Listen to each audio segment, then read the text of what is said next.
Good evening. Can you pull that microphone? It's on. It's on. Well, once again, good evening. To be honest, my understanding for why I'm here is not too clear, but I know I'm here to testify, so I'm gonna just testify on the things that I experienced. And I'm one of the residents that lived in Canfield at the time of the Michael Brown shooting. And I experienced the pros and the cons of our police department, our government, and the people who came and said they were there to assist us.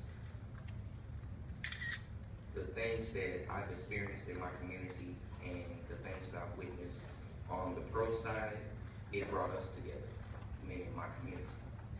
It made us open our eyes and look at ourselves, look at the people around us, and look at the situations that were affecting us and the people that claim to be there to help us.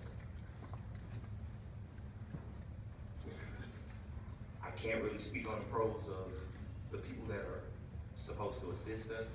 I can't find it right now. The things that should be addressed need to be addressed, and I feel they're not being addressed by the right people. I feel that the opportunities that should be in place for us to have a way to communicate with each other, meaning the citizens to the board, they're not in place the proper way. We shouldn't have to be harassed to be able to express ourselves.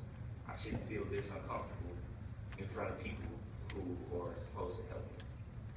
And that's all I have to say on that for now. Okay.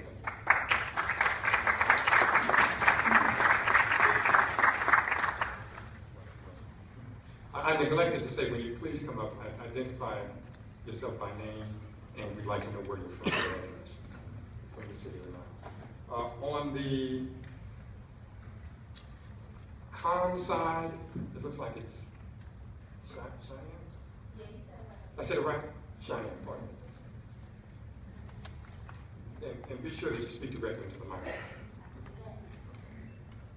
You didn't identify your city of St. Louis.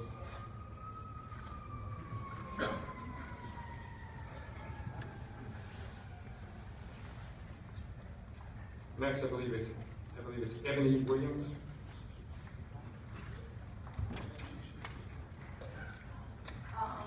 My name is Ebony Williams. I am a St. Louis City resident. I can't really say that I'm with it or against it, but at the same time, it's just like, how do we make something to speak against the people who we fight against every day, because they don't, I don't feel like that police is here to protect and serve us. It's just like, I mean, for example, like, you know, if I'm out doing something and I commit a crime, I'm automatically sentenced for my crime without the thought of whether I'm guilty or innocent. They're not looked at that way. So it's just like when they commit a crime, a lot of times it's overlooked because they feel like they are the law. So it's just like with us, how can you build a board for us to even speak when, first of all, the foundation of the problem is the fact of building the trust between us and the police. So that's what I think about the whole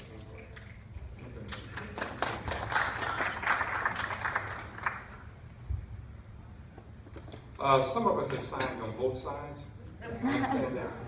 So, that doesn't mean you speak twice. So making it clear pro side, and then we'll go to someone clearly on the con side. John Chasnoff, is he here? Pro, we're going to go through pro. She signed actually on both sides. And Chairman, before I start, I wanted to ask, I know that there are some people who have wanted to testify who came in late, and will they have a chance to sign up? We can put another sheet out, but at some point we will have to cut it off if we want to get out of here. Okay, thanks. So, where is it? We just need to put one back up front. Go right ahead. well, first of all, I wanted to thank everybody who came tonight on both sides of the issue. I think this is really a demonstration of what democracy looks like, and I think it's awesome to see this room packed the way it is tonight.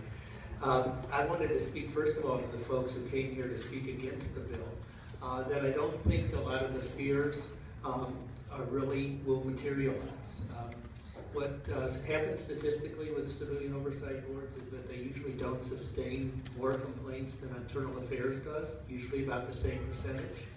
But what the advantage is that people feel more comfortable filing those complaints, so you get more and more accurate data about what's going on in the community. And then that information can be fed into an early warning system. It provides for greater transparency. And also the board has the ability to make recommendations about policy. So it's not so much solely about trying to play gotcha with individual officers, but trying to look at the department as a whole and see how can we improve the department and have a vehicle for citizen input into that improvement process. The other point I wanted to make tonight is that this bill puts a large responsibility on the Board of Aldermen. And I wanted to say, that I very much appreciate if this bill passes, that you all will be taking on that responsibility. So the selection process in particular calls for you all to make recommendations and then to confirm the mayor's nominations for who's going to sit on the board. And I think, given the fact that the charter outlines that the mayor has control over the police department, I think it's healthy for city government to have some checks and balances in the system, and to have a legislative function here in the selection of the COB, I think puts a lot of responsibility on you all, but I think it's a needed corrective to what the charter said about putting the police department solely in the executive branch. So I wanted to let you know that we appreciate that we'll be watching how you handle those responsibilities, and I think you see from the interest tonight that we'll be holding you all accountable for how well you do that function.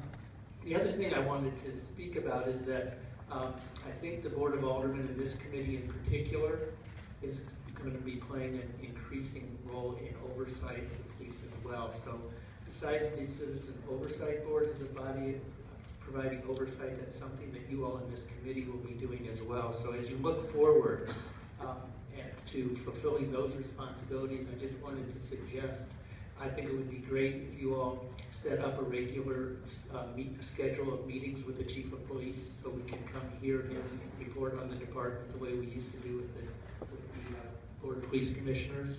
I hope you'll look at policies and be in position to oversee some of the policies that the department is making, and without trying to micromanage, that there might be some places for legislation on policies. If the community is speaking very strongly, for instance, on camera policies around body cameras or street cameras, there's a role for you all to play in that discussion. So again, I want to thank you all very much, thank the audience tonight, and I'm very pleased to see this process moving forward. Speaking